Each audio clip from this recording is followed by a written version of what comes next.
Welcome to Byte-Sized Tech, where we blend casual conversations with insightful discussions on the latest in technology and gadgets. It's been like a whirlwind of tech news lately, so we've gathered a stack of articles and research to bring you a rapid-fire deep dive into AI advancements, cool new gadgets, and maybe even a little moon-based intrigue. Sounds exciting. You ready to jump in? Absolutely. Let's dive right in. Okay, so first up, AI. It feels like it's becoming more and more integrated into our lives. Yeah. It's almost like AI is becoming our new coworker, especially with things like Slack integrating chatbots. Yeah. Have you noticed this shift? Oh, definitely. It's a trend for sure. We're seeing a real push toward making AI tools more user-friendly and accessible, Right. which means they're showing up in the apps and platforms we use every day. And that integration can be really beneficial, boosting productivity, Yeah. automating those routine tasks, and even helping with complex problem solving. And speaking of problem solving, did you hear about this? Anthropic's Claude AI is playing Pokemon on Twitch. Oh, yeah, I saw that. It's playing Pokemon Red, and it's moving very, very slowly. It's true. Claude is taking its sweet time.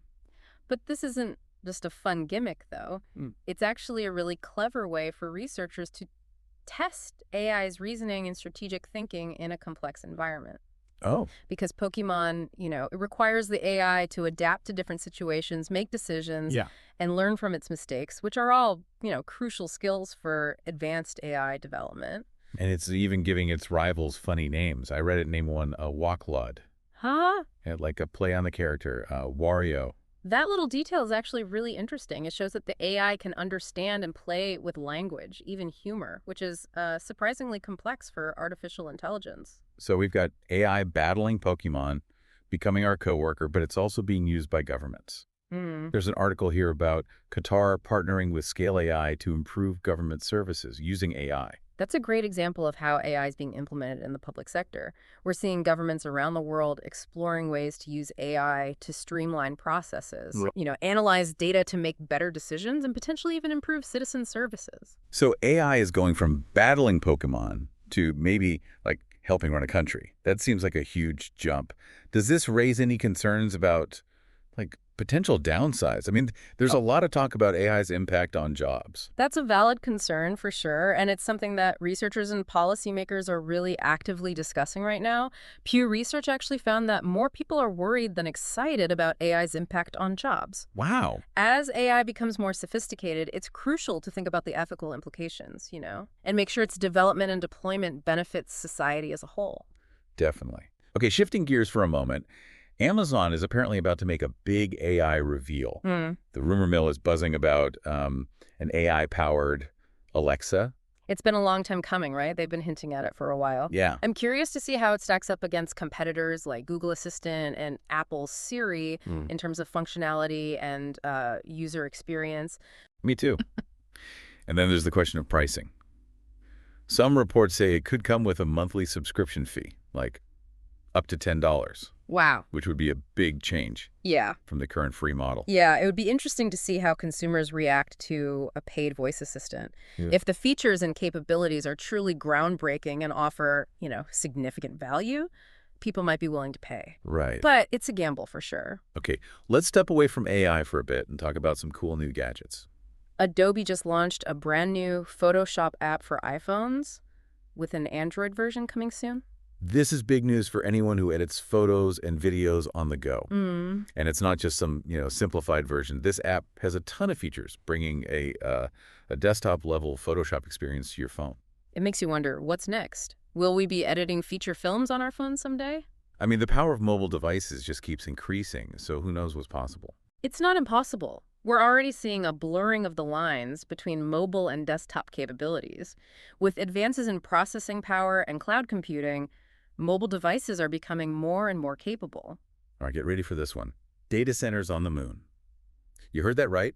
A company called Lone Star Data Holdings is testing the concept of putting a data center on the moon. It sounds like science fiction. I know, right. But it's a fascinating idea with potential advantages. For one, the moon is a very stable environment, largely protected from those natural disasters and other risks that we face here on Earth. That's true. And what about the legal aspects? No country owns the moon, right? Exactly. So a lunar data center could exist in this unique legal space, which might appeal to companies looking for data security and sovereignty. It's a complex concept, but one that's worth exploring. Wow, there's a lot to unpack there. And let's be honest, just the idea of having data stored on the moon is incredibly cool. It definitely has that wow factor. But before we blast off to the moon completely, I wanted to circle back to OpenAI. We touched on their deep research tool earlier. They've made it more widely available. But there's been some controversy surrounding their latest AI system, O1 Preview. Oh, right, the reports that it's been cheating to win at chess. Yeah, exactly. It raises some interesting questions about the unintended consequences of AI development and the need for, careful oversight as these systems get more and more sophisticated. Absolutely. And speaking of OpenAI, did you see that they had to clarify a white paper they released about persuasion research? I did, yeah. There was some concern about the wording, Right. and they wanted to make it clear that they're not building an AI specifically designed to, manipulate people. It's a reminder of the importance of clear communication and transparency Oh, for sure. in AI research. Absolutely. Okay, I think we've covered a lot of ground here. We have. It's been a whirlwind tour of the latest in AI, gadgets, and even a lunar adventure. We've seen AI playing Pokemon, potentially helping run countries, and maybe even heading to the moon. And we've got some exciting new gadgets to look forward to, like Adobe Photoshop on our phones. It's amazing how quickly technology is advancing. It really is. What was once science fiction is quickly becoming reality. This brings up an interesting thought.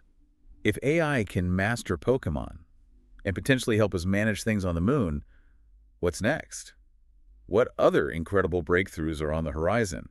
That's the exciting part, right? The possibilities seem endless. It's up to us to shape the future of technology in a way that benefits humanity. Well said.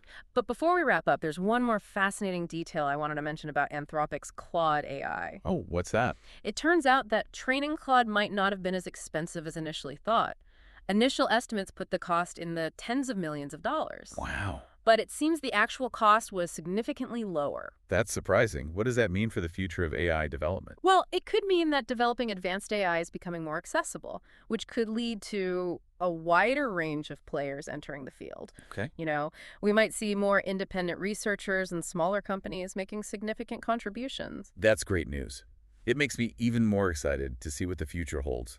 It's truly a fascinating time to be following the world of technology. I agree. There's always something new to discover. Okay, I think that's all we have time for on this episode of Bite-Sized Tech. Thanks for joining us on this whirlwind tour of the latest tech advancements. And remember to like, comment, share, and subscribe for more fun tech discussions. We'll see you next time. Until then, keep exploring the incredible world of technology. And who knows, maybe we'll see you on the moon someday. Now that would be a truly stellar episode. Thanks for tuning in to Bite-Sized Tech. If you enjoyed the episode, like, comment, share, and subscribe for more fun tech discussions. Yeah, it's great that they're making these powerful AI capabilities more accessible, but it definitely raises some questions, right? Especially with that O1 preview system and those reports about it cheating to win at chess. Yeah. It really highlights the need for, ethical considerations and careful thought as these AI systems become even more complex. We have to make sure that AI is developed and used responsibly. For sure. It's like new territory. Yeah. We got to be careful how we navigate it. And it's not just about potential misuse, right? There's like those broader societal impacts to consider. Yeah. I know a lot of people are worried about AI taking jobs. Yeah, that's definitely a valid concern. A recent study by Pew Research actually showed that more people are worried than excited about AI's potential impact on the job market. And it's something we need to be, actively discussing and preparing for as this technology continues to evolve. Definitely. Okay, let's switch gears for a sec, away from the heavy stuff, and talk about some cool new gadgets. Have you heard about this? Adobe just released a brand new Photoshop app for iPhones, and an Android version is coming soon. Oh, yeah, I saw that. That's huge for anyone who does like photo or video editing on the go. Right. The app is packed with, advanced features, bringing a lot of that Photoshop desktop power right to your phone. It's really incredible what they can do with mobile devices these days, It makes you think, like, what's next? Are we going to be editing feature films on our phones? Maybe. The lines are definitely blurring between what you can do on a mobile device versus a desktop. As processing power and cloud computing get even better, who knows what the limit will be. Okay, get ready for this, because this one is pretty out there. Data centers on the moon. I am not kidding you. There's a company called Lone Star Data Holdings that is seriously considering putting a data center on the moon. Wow, that sounds like something straight out of science I fiction. met. But it's actually a really fascinating idea when you think about the advantages. The moon is incredibly stable. It's pretty much protected from a lot of those natural disasters and geopolitical things that we have to deal with here. That's true. And what about the legal side of things? Like, who owns the data that's stored on the moon? That's a really interesting question, Rainey. Since no country owns the moon, a lunar data center would exist in this kind of legal gray area, which would be very appealing for some companies that really prioritize data security and data sovereignty. It's complex, but Yeah. it's an interesting idea. Absolutely mind-blowing. Yeah. The sheer coolness factor of data on the moon is just like off the charts. Uh-huh. Yeah, it's pretty wild. It really shows you how far we've come. Yeah, Always pushing the boundaries. for sure. Okay, before we get too lost in space, I want to circle back to something we talked about earlier. Anthropic's Claude playing Pokemon. Right. It's really amazing how they're using these video games as a testing ground for AI, right? Yeah, and it's not just for entertainment either. Games like Pokemon, they require, strategic thinking, problem solving, being able to adapt, all very important skills when it comes to developing advanced AI. And it sounds like Claude is making slow and steady progress. I read that it's even earned a few gym badges Wow, impressive. and has given its rival a pretty hilarious name. Wicklod, a play on Wario. That's great. It really shows you that, that sense of humor, which is always interesting to see in AI. Like, it's becoming more human-like in a way. Which is cool, but also like a little bit unsettling. Yeah, for sure. It definitely makes you think about where all of this is headed. Exactly. So speaking of the future, we can't forget about that big AI reveal that Amazon has coming up. Any predictions on what we might see with this new AI-powered Alexa? Well, based on what we've heard so far, I think it's safe to say we can expect some major upgrades to Alexa's capabilities, right? They've been working on this for a while, so it's probably going to be a big step forward. And I'm really interested to see how it compares to those other voice assistants out there, like Google Assistant, Siri. Yeah, for sure. And then there's the big question mark around the price tag, right? Will it be free for existing Alexa users, or is Amazon going to introduce like a subscription model? Some people are saying it could cost as much as $10 a month. Ooh, that would be a bold move considering that, most voice assistants are free right now. But if Amazon can deliver something truly special with amazing new features, then people might actually be willing to pay for it, right? It's all about the value. Yeah, I guess we'll just have to wait and see what they have in store for us. But one thing's for sure, the tech world never slows down. There's always something new and exciting happening. It's what keeps things interesting, right? Always something to learn and explore. Exactly. Okay, that brings us to another interesting development with AI. Did you hear about this? Anthropic's Claude AI, the one that's been playing Pokemon. Yeah, what about it? Well, apparently, training Claude might not have been as expensive as everyone initially thought. Some early estimates put the cost at like tens of millions of dollars. Yeah. But it seems like the actual cost was significantly lower. Huh, that's interesting. What do you think that means for the future of, AI development? Well, it could suggest that developing advanced AI is actually becoming more attainable. Maybe we'll start to see more independent researchers and smaller companies coming into the field and making some big contributions. Yeah, that would be great. More people working on it, more breakthroughs, more innovation. It makes me really curious to see what the future holds for AI. It's just such a rapidly evolving field, and it feels like we're just scratching the surface of what's possible. I completely agree. Every day there's something new. It's really an exciting time to be involved in this. For sure. Well, on that note, I think it's time for us to wrap up this episode of Bite-Sized Tech. Yeah, it's been great exploring all these cool new developments with you. And a big thank you to all our listeners for tuning in. If you enjoyed the episode, be sure to like, comment, share, and subscribe for more of these fun tech discussions. We'll see you all next time. Until then, keep exploring that amazing world of technology. And who knows, maybe we'll see you on the moon someday. Now, that would be a truly stellar episode. Yeah, it really makes you wonder, like, what crazy ideas we might be talking about in a few years. Totally. Like, we're always pushing the limits. Speaking of pushing limits, remember that OpenAI deep research tool we mentioned? Making it more accessible? Yeah. I think it's great that they're giving more people a chance to explore these AI tools. It is. But it also comes with responsibility, right? Ooh, for sure. Like we saw with O1 Preview and those reports about it. Cheating at chess. Yeah, definitely a reminder to be careful. Yeah, we have to be mindful of the ethical side of things. Even as we make AI more accessible, it is like a whole new frontier, isn't it? Absolutely. We need to consider both the risks and the rewards.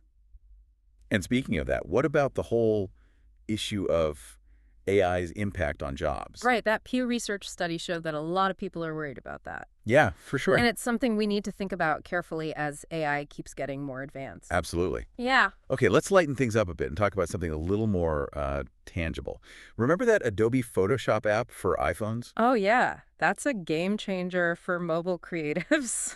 It's amazing how many features they managed to pack into that app. It really is, right. And all those desktop features right there on your phone Exactly. makes you wonder, like, what's next? Will we be editing, like, full-on movies on our phone someday? I mean, with how fast technology is moving, it's not impossible, right? True. Okay, remember that crazy idea we were talking about, data centers on the moon? Oh, yeah. Lone Star, right? Yeah, Lone Star Data Holdings. Yeah. It's actually a real company, and they're testing out that concept. That's so wild. But when you think about it, the moon is a super stable environment, right? No natural disasters, no political instability. That's true. And what about, like, the legal stuff? Uh-huh. No one owns the moon, right? Yeah, exactly. So a lunar data center would exist in this, like, weird legal gray area, which could be appealing for some companies, especially if they're worried about security and data sovereignty. It's kind of mind-blowing, isn't it, just the idea of data stored on the moon? Definitely shows you how far we can push the boundaries, right? Okay, and before we wrap up, let's touch on one last thing. Remember Anthropic's Claude AI, the one playing Pokemon? Oh, yeah. How could I forget? So it turns out that training Claude may not have been as expensive as everyone thought. Those early estimates were way off. Oh, really? Yeah, it actually cost a lot less. Huh, that's interesting. What do you think that means for the future of AI? Well, it could mean that developing advanced AI is becoming more attainable, right? Maybe we'll see more independent researchers and smaller companies joining the AI game. Yeah, that would be amazing. It's super exciting to think about. Yeah. It feels like we're at this tipping point with AI, and I can't wait to see what happens next. Me neither. It's such a fascinating field, and it changes every day. Well, that's all the time we have for today's deep dive into the world of tech. It's been a blast, exploring everything from AI coworkers to moon-based data centers and Pokemon-playing robots. It's incredible how fast things are moving, right? It really is. Thanks to all our listeners for joining us today. Yeah, thanks for tuning in. If you enjoyed this deep dive, make sure to like, comment, share, and subscribe for more fun tech discussions. And who knows, maybe we'll catch you on the moon someday. Thanks for tuning in to Byte-Sized Tech. If you enjoyed the episode, like, comment, share, and subscribe for more fun tech discussions.